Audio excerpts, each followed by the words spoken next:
Thank you guys. Thank you so much for having me here today. I'm so excited to talk to you. I have a lot to share with you. Maybe you will learn something.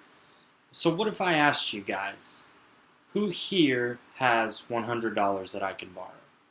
Right now, $100, I need it, and you have it, and you have $100. Okay, thank you. Thank you. So what if I told you it was that easy to go to school? Do you think more people would go to school?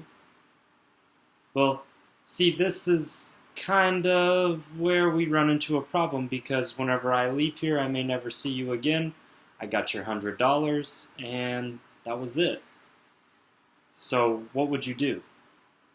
Well, you may not come after me for the $100. You may say you need it more than me, and that would be nice of you. The federal government, banking and financial institutions do not do that.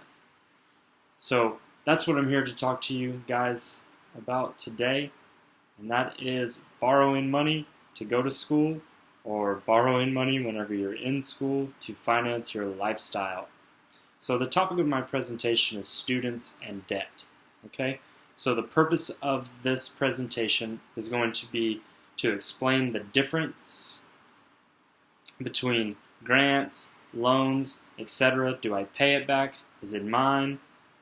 Then I would like to highlight a few dangers that come across with that, and I want to offer some ideas on how you can avoid these issues.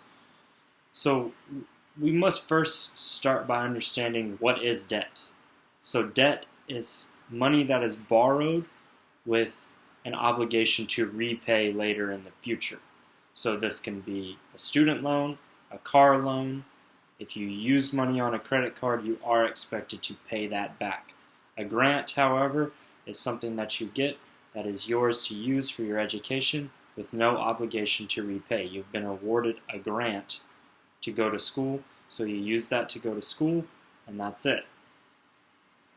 So a couple issues arise whenever it comes to debt and students, and the main issue is that students will borrow the money to go to school. Their school is paid for, they buy their books that they need, and they have all of this leftover money, and they view that as extra money in their checking accounts. So to buy that nice fancy collared shirt that they couldn't live without, to buy the car to impress people that at a stoplight that they don't even know. Maintaining an image with federal funds is a huge issue here. They do borrow in place of working. So instead of working, they say, well, I have all this extra money. I don't need to get a job because I'm covered, which is a huge issue because they're not taking into account that they have to repay this money later. And a big fallacy behind debt is that it's the only way to go to school.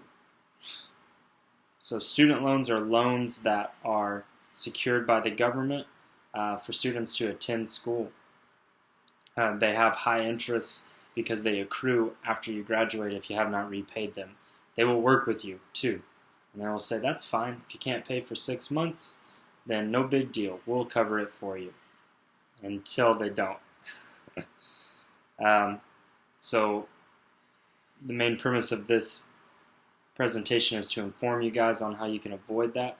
And Anthony O'Neill speaks on this and says that information is the highest correlation between people not drowning themselves in debt.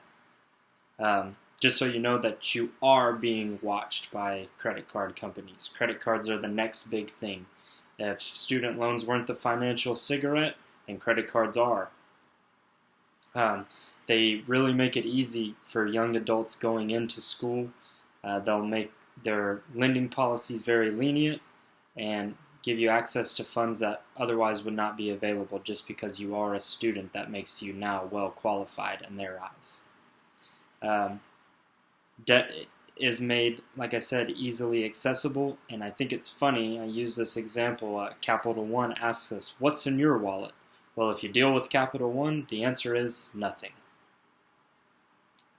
So how do we handle credit cards? There is a simple method in using credit cards, and credit cards can be very useful in building your credit history and financial future later on in the road.